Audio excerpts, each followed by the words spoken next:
Welcome to this afternoon's thought. What wells in your life need to be reopened? Interesting question. Let's just think a little bit about the background of it. Well, Isaac, he's got a beautiful wife called Rebecca, and the place where they live in, there's a famine. And God says to them, don't go down to Egypt, but go to Gerar. It's the king there is Abimelech. It's a Philistine place, and Isaac is instructed to go there with his wife while the famine's on. So obediently he does that. But when he gets there, some men start to ask questions, and they said to him, "Your wife's good looking." Well, they don't say good looking, but they see his wife and they start to ask questions. You know, is this your wife? No. He says, no, it's my sister. It's my sister. And what we actually see is a repeat. You remember we looked at this with Abraham and Sarah, how Abraham says, when people ask, tell them you're my sister. And so what we find is that Isaac, in some sense, is repeating the sins, if you like, of his father. But what happens is that he goes and he settles in the land, and he gets found out his wife, that Rebecca is his wife, not his sister. So the king says, go away, get away from us, and anybody who touches his wife will be in serious trouble. But anyway, he continues to farm, and his crops grow more than anybody else's. His flocks increase, his herds increase. He becomes very wealthy, very powerful, many servants. And eventually King Abimelech says to him, I want you to leave altogether. I want you to leave this area. So Isaac leaves with his wife Rebecca, all his servants, his flocks, his herds, and he leaves and goes outside a valley not all that far away really, and he begins to settle down. But he needs water. He needs water for his cattle, for his herds, for his sheep, etc. So what does he do?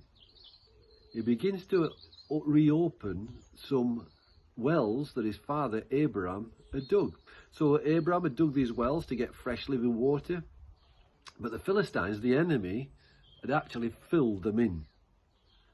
And what Isaac does now is he reopens the wells that will give living water. He reopens these wells in order to live.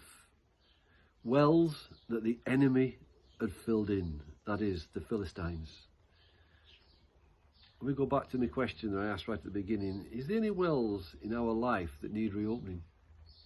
The enemy is very good at filling in wells in our life.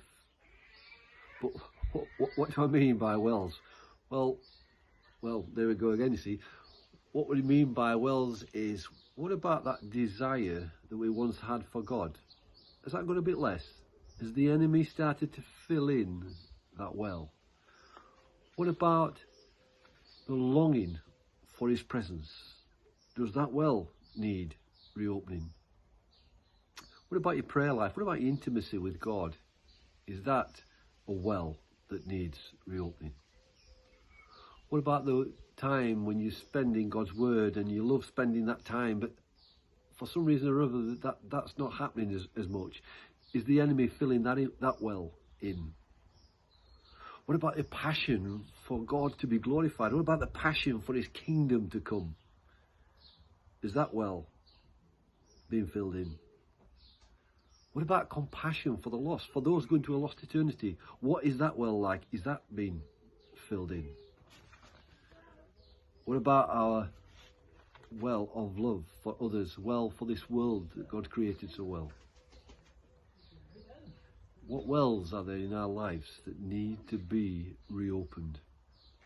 You see, the enemy doesn't come with a JCB in broad daylight and start filling in these wells. Or he does his craftily do it a little bit at a time, a few spadefuls here, a few more spadefuls, till eventually that well's filled. That well of prayer life is now filled and needs to be reopened. That well of love, that well of desire for God, get filled up. And so again, what wells is there in our lives that we could do a reopening, that we might start drinking the living waters once again? God bless.